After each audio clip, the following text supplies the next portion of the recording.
Eh bien bonjour à tous, j'espère que vous allez bien. On se retrouve aujourd'hui sur Genshin Impact. On va parler de deux choses. On va commencer par parler de la collaboration avec Horizon Zero Dawn sur Genshin Impact qui va arriver en 2.1 et ensuite on ira évidemment check in-game un petit peu où j'en suis dans Inazuma et je vais vous donner mon premier ressenti sur cette mise à jour 2.0. Donc c'est parti, on commence avec la collaboration qui a été du coup annoncée hier un peu de temps après l'annonce des personnages de la potentiellement de la 2.1 dont j'ai fait une vidéo hier pour en parler. Ils ont annoncé du coup une collaboration avec le jeu Horizon Zero Dawn et on va avoir in-game gratuitement un nouveau personnage 5 étoiles archer cryo qui est Aloy, qui est l'héroïne en fait du jeu. Et donc, on va l'avoir gratuitement. Ils vont nous l'envoyer par la messagerie. Dans un premier temps, évidemment, il faudra être niveau 20 ou supérieur pour avoir le personnage dans la messagerie. Dans un premier temps, il faudra seuls les joueurs console, donc ceux qui se connectent sur la PS4 ou la PS5, obtiendront le personnage 5 étoiles ainsi que l'arc qu'on verra juste après du 1er septembre au 13 octobre. Donc la date de la 2.1 en fait, tout simplement. Et ensuite, dans un deuxième temps, à partir de la 2.2, donc du 13 octobre au 24 octobre, ils distribueront le perso à toutes les autres plateformes. Voilà, donc néanmoins, on ne sait pas trop si jamais vous vous connectez si vous avez une console mais que vous ne jouez pas à Genshin Impact sur console, vu qu'il y a eu le cross-save en 2.0, est-ce que si vous vous connectez sur votre console en 2.1, est-ce que vous aurez le perso ou pas? Pour l'instant, on ne sait pas. Ça me semble possible, honnêtement, mais on ne sait pas. Donc, si vous avez une console, à la limite, en 2.1, essayez de vous connecter avec votre compte dessus. Vous aurez peut-être ce magnifique perso. Alors, on ne sait pas du tout ce que fait le personnage. On sait juste que c'est un archer trio 5 étoiles. Forcément, elle va être comparée instantanément à Ganyu, qui est également un archer cryo 5 étoiles. Étant donné que c'est un personnage gratuit, on va pas s'attendre à du lourd. On va pas s'attendre à un personnage qui soit extrêmement puissant et qui change le game. Je pense que là, je pense que ceux qui s'attendent à un monstre, je pense que vous risquez d'être déçus. Alors, je peux peut-être me tromper, j'espère me tromper, peut-être que le personnage sera fort ou pas, mais on ne sait pas. Néanmoins, on ne sait également pas au niveau de ses constellations. Bah oui, parce qu'il nous offre un exemplaire du personnage. Mais pour le passer C6, comment ça va se passer? Est-ce qu'ils vont nous faire un event où on va pouvoir récupérer des doublons du perso en plus? Donc on aura un C6 gratos. Ça peut être très très intéressant. Ou alors, est-ce que le personnage va être ajouté dans la bannière permanente ou est-ce qu'il va être ajouté dans le 50-50 des bannières temporaires? Voilà. Ou alors est-ce qu'ils vont carrément nous faire une bannière temporaire avec ce personnage? Donc peut-être une bannière événement à part, une deuxième bannière temporaire en plus de la bannière temporaire de perso Genshin Impact. Est-ce qu'ils vont nous faire une bannière à côté pour ceux qui veulent C6 le perso? Pour l'instant, on n'en sait absolument rien. Honnêtement, je sens la douille. On va pas se le cacher, je sens la douille. Donc voilà le perso à l'œil, je le trouve dégueulasse. Je vous le dis direct, l'artwork, il est immonde. Voilà, c'est dit, c'est posé. Chacun son avis évidemment, mais je trouve l'artwork totalement immonde. Voilà, ils ont refait un peu le perso à la sauce Genshin Impact, à la sauce Weeb, un petit peu, et je le trouve moche. Voilà, je le trouve moche. Donc ça c'est dit. Ensuite l'arc qui sera 4 étoiles. Et l'arc, attention, parce qu'ils ont fait une petite dinguerie dessus. Alors, quand je dis dinguerie, c'est une petite entourloupe. C'est que l'effet de l'arc ne fonctionne que si vous jouez sur PS4. Si vous jouez sur PC et mobile, l'effet de l'arc ne s'active absolument pas. Donc, vous avez un arc 4 étoiles sans effet. Voilà. Donc, il sera également distribué gratuitement en 2.1 et en 2.2 à tous les joueurs. Et l'effet du coup frappe puissante ne s'applique que si vous jouez sur PS4. Donc l'arc, il est pas mauvais. Honnêtement, il est pas mauvais pour un arc de 4 étoiles. 510 d'attaque de base, 41,3% d'attaque en plus. On est raffinement 1, niveau 90, donc c'est pareil. Et comment on va faire pour le raffiner 5, l'arc? On n'en sait rien. Et l'effet, donc il ne prend que sur le PlayStation Network.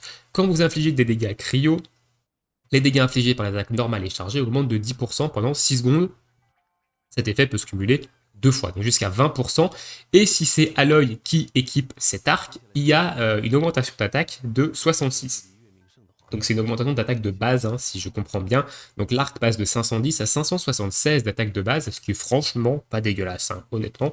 Donc voilà, donc en soi, le personnage et son arc seront vraiment efficaces sur console. Si vous êtes sur PC, vous aurez évidemment l'arc, mais vous n'aurez pas l'effet. L'effet qui est quand même pas dégueulasse. Donc à voir. Comme je vous dis, on ne sait pas ce que fait on ne sait pas ce que fait le personnage et on ne sait pas encore comment on va pouvoir avoir des constellations, ni comment on va pouvoir raffiner cette arme-là. On aura sûrement plus d'informations, soit dans le live de la 2.1, soit à l'approche de la 2.1, hein, évidemment. Mais voilà, je suis quand même curieux de savoir ce que le personnage fait et de savoir s'il va être OK tiers ou pas. Mais voilà, ne vous attendez pas à un truc de malade. Au moins, vous ne serez pas déçus si jamais le personnage est éclaté au sol. Voilà, si jamais le personnage est très fort, au moins vous serez surpris. Mais voilà, ne vous attendez pas à un truc de ouf. On va passer maintenant, du coup, en jeu. On va aller check un peu où j'en suis sur Inazuma et je vais vous donner mon ressenti un peu sur cette mise à jour. Alors, moi, je vais vous dire direct comme ça, je vais poser les bases. Je trouve la mage incroyable. C'est dit, je trouve que la zone, elle est oufissime. Les énigmes, elles sont très bien, elles sont compliquées, elles font galérer, etc. Donc c'est excellentissime. Donc honnêtement, moi, premier ressenti depuis mercredi, j'ai très peu joué, vous allez voir, je vais vous montrer ma carte et j'ai pas beaucoup avancé, mais de ce que j'ai vu, c'est juste incroyable. Il y a des heures et des heures de jeu supplémentaires, donc au niveau de la mage, pour l'instant, c'est un grand oui, un très très grand oui. Donc voilà, donc on va aller voir un peu où j'en suis sur la carte. Vous allez voir que j'ai pas beaucoup joué, hein. Et ouais, j'ai exploré qu'une seule île sur trois. Donc il me reste toute cette zone-là à aller explorer. Il y a également les défis de l'event ici que je n'ai pas fait parce que bah, j'ai pas accès encore à la carte. Et j'ai quand même pas mal exploré. Alors là, mon personnage, il est en plein milieu de mon pourcentage, mais je suis à 87% de l'île de Narukami, hein. Donc j'ai quand même un petit peu joué, hein, depuis mercredi, mais bon, mercredi, jeudi et aujourd'hui, je travaille, donc évidemment la journée, je ne joue pas. Donc je joue un petit peu le matin, je joue un petit peu le soir, et en plus de ça, je travaille sur la carte interactive d'Inazuma. Donc on a sorti la mise à jour mercredi matin de la carte interactive avec plein de points. Le problème, c'est qu'il manque des points. Il y a des points qui sont mal placés également, qu'il faut replacer, et il faut également prendre des captures d'écran, notamment des coffres et des électroculus, ainsi que quelques petites informations, notamment sur les coffres, dire s'ils sont liés à un challenge, s'ils sont liés à une fée, etc., et donner le numéro de la fée. Donc ça prend évidemment pas mal de temps, donc ça m'a ralenti dans ma progression également, mais je le fais évidemment avec grand plaisir, hein. N'allez pas croire que c'est un fardeau de compléter la carte interactive ou de vérifier les points, hein. Voilà, je travaille là-dessus, c'est quelque chose que j'aime faire, donc il n'y a pas de souci avec ça. Mais du coup, voilà, ça me ralentit un petit peu. D'un côté, ça me permet d'étaler le contenu et voilà, d'avoir du contenu, des choses à faire sur le jeu quand je me connecte. Donc, c'est plutôt cool. Donc voilà où j'en suis dans le jeu. Au niveau des quêtes, j'ai pas fait grand chose, donc j'ai pas fini l'acte 1. J'ai quand même fait la quête où il fallait purifier tous les petits sanctuaires pour évidemment soigner le cerisier. Et j'ai trouvé cette quête incroyable, honnêtement. Le combat qui se passe ici au fond du mont Yugu contre le miasme, c'est le misme, je crois plutôt. C'est j'ai trouvé ça très bien. Donc voilà, pour l'instant, je suis agréablement conquis par Inazuma. J'attends vraiment la suite de la map. J'attends évidemment de découvrir toute la carte. J'attends la sortie de Yoimiya, évidemment. D'ailleurs, je vous ferai une vidéo sûrement pour parler de Yoimiya parce que vous n'aurez pas la vidéo invocation à la sortie du personnage, étant donné que je serai en vacances, donc je ne pourrai pas tourner de vidéo parce que bah, j'aurai pas mon matériel pour. J'aurai mon ordinateur, mais j'aurai pas. Voilà, je serai en vacances, voilà, pour vous dire. Donc, je ne tournerai pas de vidéo, mais je ferai une vidéo de toute façon pour vous prévenir que pendant potentiellement 2 semaines, il n'y aura rien dessus au niveau de la chaîne. Et vous aurez évidemment la vidéo d'invocation de Yoimiya quand je rentrerai en vacances, donc aux alentours du 16 août. Voilà, donc la bannière sort le 10 août, donc une semaine après la sortie de la bannière, on se fera les 250 poules sur Yoimiya et sur l'arc, mais on aura le temps d'en reparler. Donc voilà un petit peu pour cette petite vidéo. Je pense qu'on va s'arrêter là, hein. Je parle un petit peu pour rien dire aussi. Donc voilà, donc honnêtement, pour conclure, la collab avec Aloy de Horizon Zero Dawn, je suis pas super hype, honnêtement. J'attends quand même de voir ce que fait le perso. Je suis quand même assez curieux de voir ce que fait le perso et de le voir aussi modélisé en jeu parce que l'artwork, je le trouve pas beau, honnêtement, je le trouve immonde.